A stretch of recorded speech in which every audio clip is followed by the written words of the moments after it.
throwing out $120, $150 a product does not determine if my business is successful or not.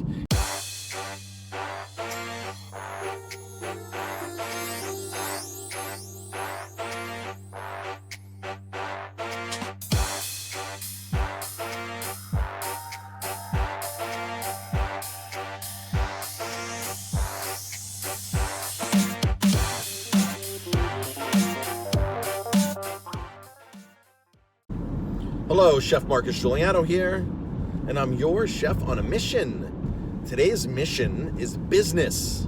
Go to 50mistakes.com and check out all my cool content there. I have some books there. I even have a coaching package there if you need me to help you and mentor in your business, especially your restaurant. Today's topic is, are you acting like an entrepreneur? Now, I've been in business 15 years in my restaurant here, and I was a partner before this, and I've been guilty many times of not acting like an entrepreneur. Wanted to share a story with you about just what just happened, like literally like the day before I'm making this video. And my wife was the one who actually snapped me out of it. So I was training somebody else how to use a smoker, and told them exactly what to do, and I couldn't be there for the whole thing. And it turns out we ruined a whole 40-pound case of smoked wings. Basically ruined them. They all went into the garbage. There were 2 or 3 reasons why that had happened.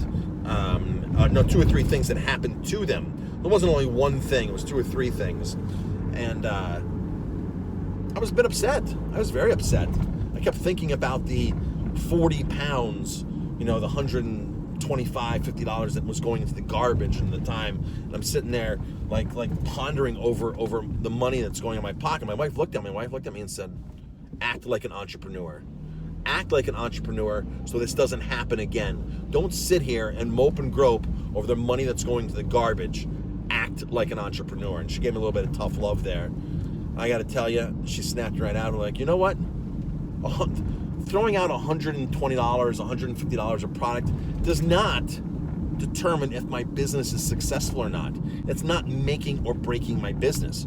What does break my business, however, is serving a product that my guests wouldn't be happy with. So, a lot of people didn't understand why these wings weren't making it to the table. The kitchen staff, some other people were like, well, I can't believe those, though you can't serve those. I'm like, you know what? A guest would not believe we would serve these either. Because if a guest got those and wasn't happy with those, if they're too dry, if they look dirty, whatever, a guest would not be happy. And that's the bottom line. We're here to make the guests happy. And if it costs me an extra $150 to make sure our guests throughout the course of the week are happy because we're not going to serve those wings, then that's what we have to do. It's the cost of doing business, unfortunately. Nobody wants to throw away $150 because let's face it, the staff still gets paid in my business, and your business too probably. The staff still gets paid, but you as an entrepreneur, you don't get paid that much. You basically take that $150 loss and take that out of your bottom line, take that out of your paycheck. And if you don't have a positive bottom line, then you're taking that money out of a loss to make more of a loss. But the bottom line is, you need to act like an entrepreneur. You need to make sure that doesn't happen again. You need to make sure things are in place. And I got to tell you, even if you have everything in place, even if you have a system, people are still going to screw up. Everybody's human. And if you have a person that keeps screwing up over and over again, then they shouldn't be on your team. They should not be an employee. They should not be on your team because they're just going to keep costing you money. There's so much to be said for hiring employees that cost more, that are more qualified, that are going to save you money. Not only are they going to save you money, but they're also going to make you money. There's nothing, you always hear people say, oh yeah, that person did the work of 2 people, this and that.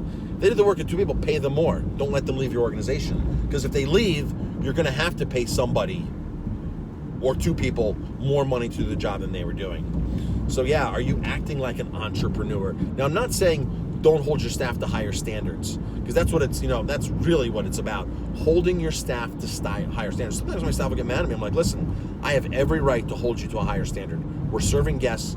We have standards here, and that's the name of the game. I have every right to hold you to higher standards.